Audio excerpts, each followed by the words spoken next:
12 নম্বর আয়াত থেকে আমরা দেখেছি আল্লাহ সুবহানাহু ওয়া তাআলা এখানে সতর্ক করেছেন যে এর আগের যেসব জাতি এসেছে তারা কিভাবে তাদের প্রতি প্রেরিত নবী বা রাসূলকে ডিনাই করেছে, রিজেক্ট করেছে, তাদের কথাকে মানতে অস্বীকার করেছে। এবং এর মধ্যে বেশ কয়েকটা কম সম্পর্কে আল্লাহ সুবহানাহু ওয়া তাআলা বলেছেন। এর মধ্যে আমরা দেখেছি আল্লাহ সুবহানাহু ওয়া তাআলা দুইটা শব্দ ব্যবহার করেছেন, কম এবং আসহাব। আর 14 নম্বর আয়াতে ওয়া আসহাবুল আইকাতি ওয়া কওমু তুব্বা, এখানেও কম শব্দটা উল্লেখ করেছেন এবং এর আগের আয়াতে ইখওয়ান শব্দটা ছিল। সো তিনটা শব্দ ব্যবহার করা হয়েছে এখানে পূর্বের জাতিগুলা বোঝানোর জন্য। একটা হচ্ছে কওম, একটা হচ্ছে আসহাব, আর একটা হচ্ছে ইখওয়ান। আর ফিরআউন ইটসেলফ ব্যবহার করা হয়েছে এবং আদ জাতির কথা ইটসেলফ ব্যবহার করা হয়েছে, সামুদ এবং আদ জাতির কথা। তো এখানে আমরা দেখি যে যখন এই জাতি বোঝানোর জন্য কম বোঝানো হয়, তার মানে হচ্ছে সে কম বলতে তার নিজের জনগণকে বোঝানো হচ্ছে, নিজের আত্মীয় স্বজন অর্থাৎ তার রক্ত সম্পর্কের যারা রয়েছে তাদেরকে এখানে বোঝানো হচ্ছে। কওমে নূহ বলা হচ্ছে, এখানে কওমে তুব্বা বলা হচ্ছে। সো এটা হচ্ছে তাদের নিজস্ব জনগোষ্ঠী বোঝানোর জন্য। আসহাব মানে সঙ্গী, তার মানে অ্যাসোসিয়েটেড যারা, তাদের কথা বোঝানো হয়েছে। আসহাবুল আইকা অথবা আসহাবুল রাস বলা হচ্ছে, তারা হচ্ছে নিজের রক্ত সম্পর্কের আত্মীয় না, কিন্তু তারা হচ্ছে সংশ্লিষ্ট, সেটা বোঝানোর জন্য আসহাব বলা হচ্ছে। আবার ইখওয়ানু লুত বলা হয়েছে, সো লুত আলাইহিস সালামের সাথে যারা ছিল তাদেরকে বোঝানোর জন্য। এবং ইখওয়ান বলতে রক্ত সম্পর্কের ভাই না, বরং দিনী সম্পর্কে বা অন্য কারণে নিজেদেরকে যখন ভাই মনে করা হয় সেই সম্পর্ক বোঝানোর জন্য ইখওয়ানুল লুত বলা হয়েছে। তাফসীরকারগণ বলেছেন ইখওয়ানুল লুত বলা আরেকটা কারণ হতে পারে যে সেখানে পুরুষরাই হচ্ছে এই সমকামিতার যে সংস্কৃতি সেটা তারা চালু করেছিল এবং সে কারণে তাদেরকে উদ্দেশ্য করে এখানে বলা হয়েছে। ফেরাউনকে হিমসেলফ এখানে মেনশন করা হয়েছে, তার কারণ হচ্ছে ফেরাউন একাই ছিল সমস্ত অনাসৃষ্টির মূলে এবং সে ইভেন নিজের জাতির লোকজনের উপরও নিজে এই অত্যাচার করেছে। সো তার কাওম অথবা আসহাব না বলে ফেরাউনকে ইরসাব বলা হয়েছে। তার কারণ হচ্ছে সে রক্ত সম্পর্কের আত্মীয়তাকেও গণ্য করে নাই, বরং সবার উপরই সে জুলুম নির্যাতন চালিয়েছে। এবং আদ এবং সামুদ খুবই পরিচিত, বারবার সেগুলোর কথা কোরআনে এসেছে এবং তখনকার আরব সমাজের কাছে তারা খুব পরিচিত ছিল, সে কারণে তাদের নামগুলো সেভাবেই উল্লেখ করা হয়েছে।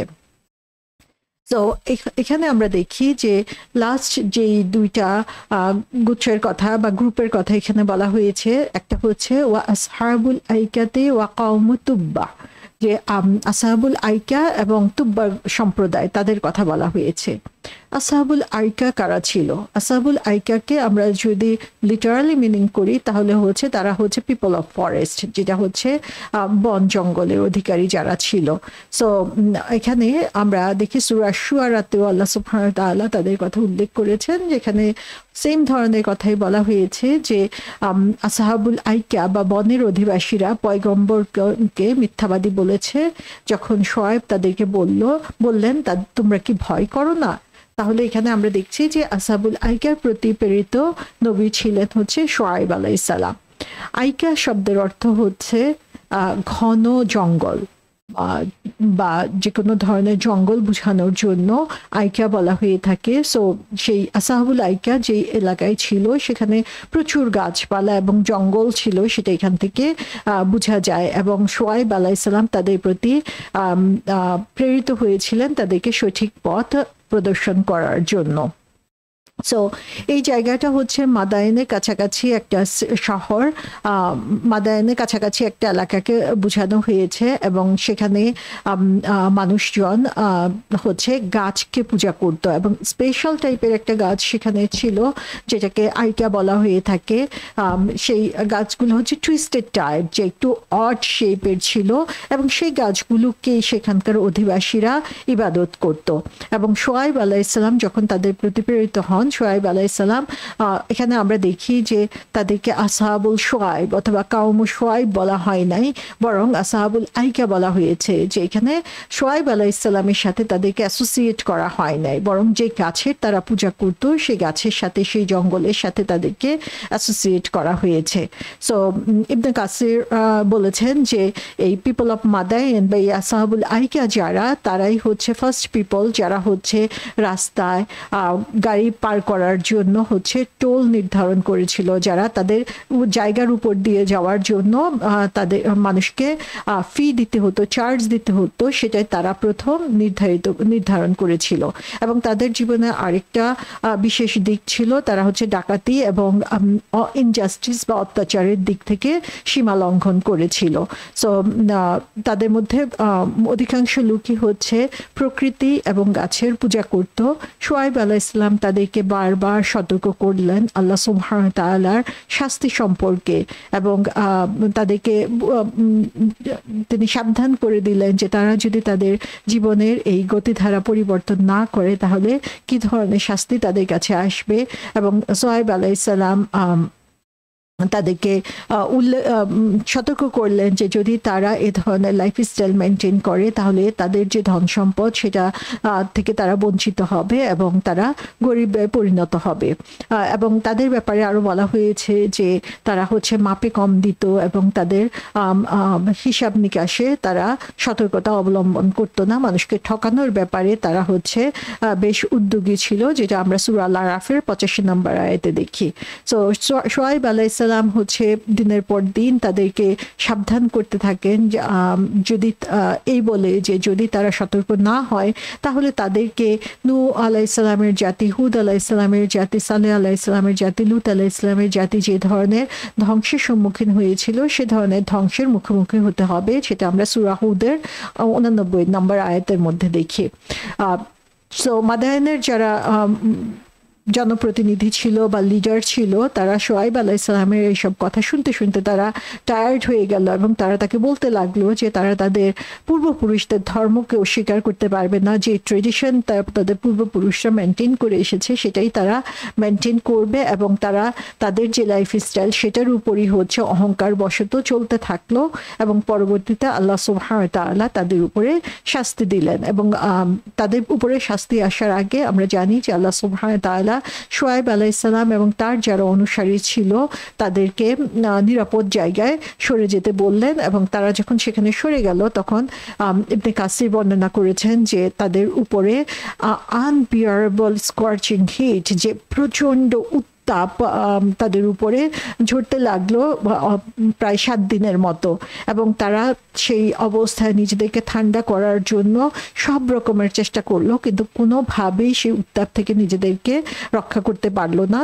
এবং তারা একটা কালো একটা মেঘ দেখতে পেল এবং সে মেঘের নিচে যে আশ্রয় নিল, এবং তখন সেই মেঘ থেকে আগুনের ফোঁটা পড়তে লাগলো তাদের উপরে এবং তাদেরকে ধ্বংস করে দিল। তো সুবহানাল্লাহ, এখানে আমরা দেখি যে তারা যেভাবে প্রকৃতির পূজা করতো এবং এত জঙ্গল বা গাছের মধ্যে থেকেও তারা সে আনবিয়ারেবল হিট দিয়ে টর্চার্ড হলো এবং সেভাবে আগুন দিয়ে তাদের ধ্বংস সাধন করলেন আল্লাহ সুবহানাহু ওয়া তাআলা। এরপরে যেই গোত্রের কথা বলা হয়েছে তারা হচ্ছে পিপল অফ তুব্বা, আসহাবুল কাওম তুব্বা বলা হয়েছে এখানে। সো কাওম তুব্বা হচ্ছে কোরআনে 2 বার উল্লেখ করা হয়েছে, সূরা কফে এবং সূরা দোখানে। সূরা দোখানে বলা হয়েছে যে ওরা শ্রেষ্ঠ না তুব্বা সম্প্রদায় ও তাদের পূর্ববর্তীরা, আমি ওদেরকে ধ্বংস করে দিয়েছি, ওরা ছিল অপরাধী।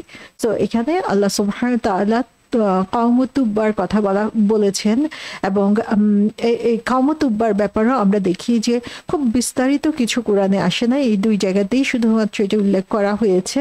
এবং তুব্বা হচ্ছে ইয়েমেনের যে রাজা, সেই রাজার টাইটেল হচ্ছে তুব্বা ছিল। যেমন আমরা জানি যে ইজিপ্টের যারা হচ্ছে ক্ষমতায় ছিল তাদেরকে ফারাও বা ফেরাউন বলা হতো, রোমান যারা ছিল তাদেরকে সিজার বলা হতো, পার্সিয়াতে যারা ছিল তাদেরকে খসরু বলা হতো, ইথিওপিয়ার রাজাকে নিগাস বলা হতো। সো এরকম ভাবে ইয়েমেনের রাজা যে তার টাইটেল ছিল হচ্ছে তুব্বা।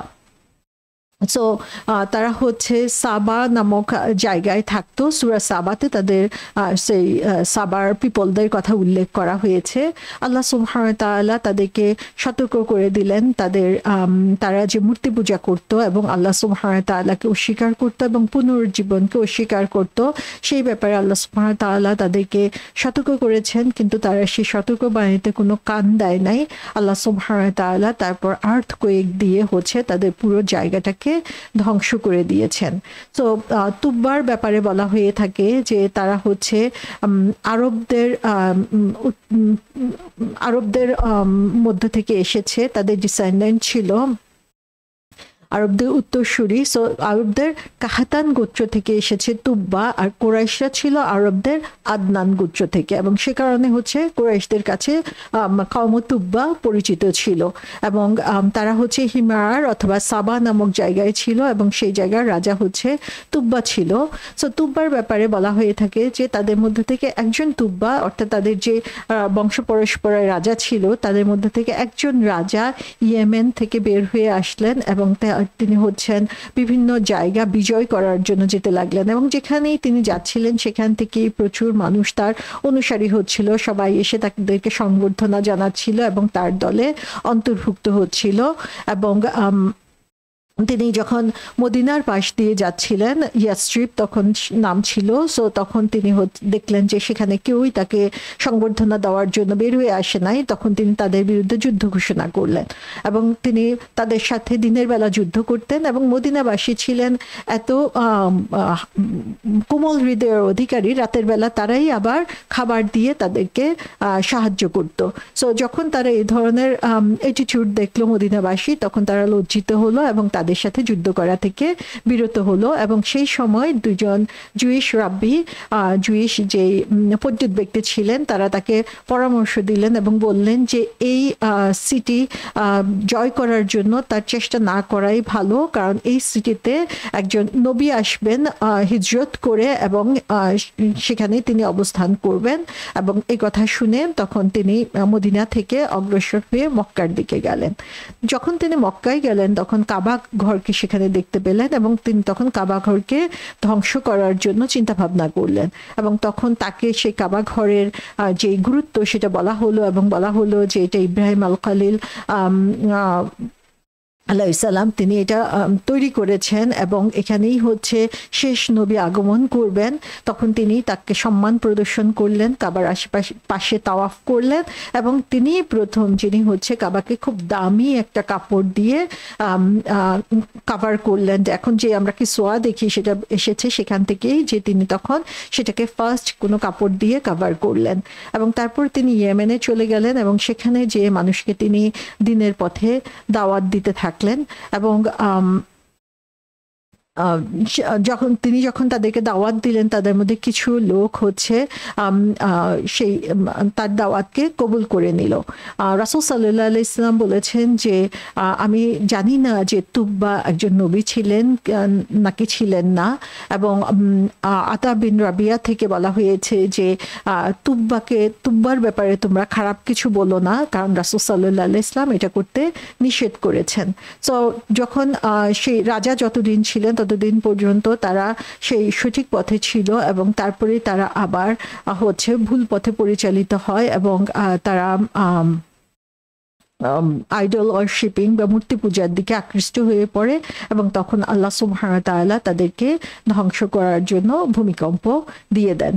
তো এটা হলো যে কওম তুব্বার যে বিভিন্ন ইনফরমেশন পাওয়া গিয়েছে সেটার সারাংশ। এবং শেষে এসে এই আয়াতের মধ্যে আল্লাহ সুবহানাহু ওয়া তাআলা বলছেন কুল্লুন কাযযাবা রুসুলা ফাহাক্কা ওয়াইদ। তো এখানে বলা হচ্ছে কুল্লুন কাযযাবা রুসুলা। সো তারা সকলেই কি করলো, তাদের মেসেঞ্জারদেরকে, তাদের কাছে যে রাসূল আসলো তাদেরকে রিজেক্ট করলো।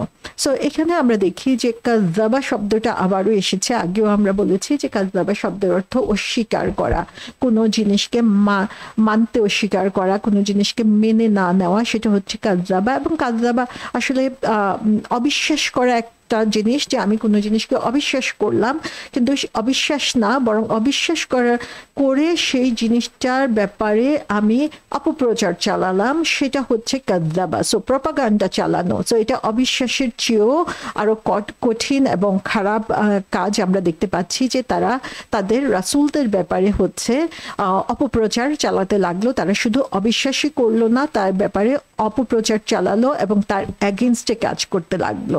সো আমরা এখানে একটা জিনিস দেখি যে দিনের যে তিনটা বেসিক জিনিস আমরা জানি, যে তিনটা বেসিক জিনিসের উপরই মাক্কি সূরাগুলো বিশেষত আলোচনা করেছে। একটা হচ্ছে তাওহীদ, আল্লাহর একত্ববাদ, আর একটা হচ্ছে রিসালা, রাসূল সাল্লাল্লাহু আলাইহি সাল্লামকে আল্লাহ মেসেঞ্জার হিসেবে পাঠিয়েছেন, আর একটা হচ্ছে আখিরা।